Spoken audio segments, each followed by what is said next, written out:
খাদ্য reaction over gas এখন বাহির করব। অতিরিক্ত খাবার খেয়ে এই গাভীটি কাডলের সিজনে কাডলের বোতল এবং কি যাও খেয়ে আজকে এই গরুটির এই কন্ডিশন, অতিরিক্ত পেট ফুলে গেছে, শ্বাস টানতে কষ্ট হচ্ছে এবং কি এই গাভীটি আপনার 6 মাস প্লাস প্রেগনেন্ট, 6 মাস প্লাস প্রেগনেন্ট এই গাভীটি। তো অতিরিক্ত খাবার খাওয়ার কারণে এই গাভীটির আজকে এই পরিণতি।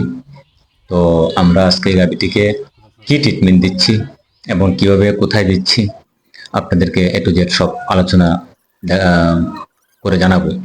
এখন আমরা যে ইঞ্জেকশন দিয়ে তাকে পুশিং করতেছি আইভিতে মানে রোগেতে, এটা হচ্ছে আপনার একমি কোম্পানির এসবিনেট, আবার পপুলার কোম্পানির সুডিকার্প নামে ইঞ্জেকশন আছে। তো এই ইঞ্জেকশনটা আমরা আইভি মানে ব্রেন দিয়ে পুশিং করতেছি।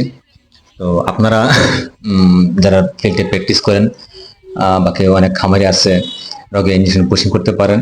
তো এই ইঞ্জেকশনটি বডি ওয়েট অনুযায়ী 100 ml, 200 ml, 250 ml আপনারা পুশিং করে নেবেন, তাৎক্ষণিক ভালো একটা রেজাল্ট পাবেন।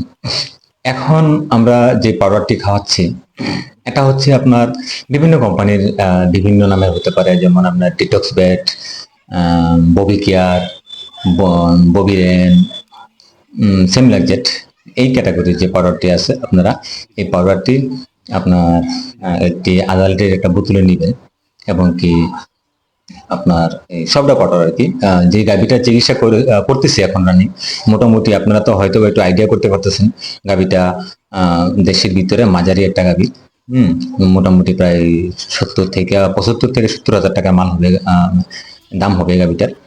তো এখানে এই পাউডারটি আপনারা অবশ্যই একটু একটু কুসুম গরম পানি দিয়ে খাওয়ানোর চেষ্টা করবেন। কুসুম গরম সবটা পাউডার একবারে তাকে খাওয়াবেন। পাউডারটি আবার ভালো করে মিক্স করে নেবেন, ঠিক আছে? পাউডারটি ভালো করে মিক্স করে তো আপনার দেখবেন, তাপমাত্রাটা দেখবেন গাভী বাকি গরুটি সহনশীল কিনা। দেখেন আধা লিটার পানি কিন্তু অনেক পানি, ঠিক আছে? আধা লিটার পানি অনেক পানি, অনেকটা ওষুধ। তো এটা অবশ্যই আস্তে আস্তে আস্তে আস্তে আস্তে খাওয়াবেন। যদিও পেট ফোলা গাভীকে সরাসরি মুখে খাবার খাওয়ানো নিষেধ, গুড় দিয়ে মিশিয়ে অনেকে হালুয়া বানিয়ে খাওয়াতে পারেন, ঠিক আছে? তো আস্তে আস্তে খাওয়াবেন যাতে হিতে বিপরীত না হয়, কারণ শ্বাসনালীতে যখন যাবে তখন কিন্তু এটা আরো রিয়াকশন করবে, পেট ফুলে যাবে, খিচুনি হয়ে যাবে। তো এখন আমরা যে পাউডারটা খাওয়াচ্ছি এটা হচ্ছে রুমেন, রুমেন ই, পাউডারটার নাম হচ্ছে রুমেন ই। এর কাজ হচ্ছে আপনার তার রুমেনের যে কার্যক্রম, যে প্রক্রিয়াটা খুব দ্রুত গতিতে আবার স্থিতিশীল করবে সে, হজম প্রক্রিয়াটাকে সে আপনার অতি তাড়াতাড়ি এটা ইয়েতে নিয়ে মানে তার নির্দিষ্ট জায়গাতে আনতে সাহায্য করবে। তো এই পাউডারটি গুলাতে গেছে খুব একটা কষ্ট হয়, তো আপনারা একটু ভালো করে, এটা আঠালোর মতন এবং কি প্রচুর দুর্গন্ধ, তো আপনার ভালো করে এটাকে ঝেঁকে নেবেন, তারপর এটাকে আস্তে আস্তে আস্তে খাওয়াবেন। মানে পিছনে যেটা বলে বলে আসছে আর কি।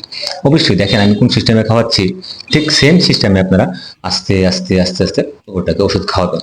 আর না হয় অন্যথায় যদি শ্বাসনালীতে যদি তার বিন্দু পরিমাণ 1 ফোঁটা পরিমাণ যদি পানি তার শ্বাসনালীতে ঢুকে, তখন কিন্তু আপনাদের গরুর হিতে বিপরীত হবে, ঠিক আছে? তো সুতরাং আপনারা এদিকে লক্ষ্য রাখবেন।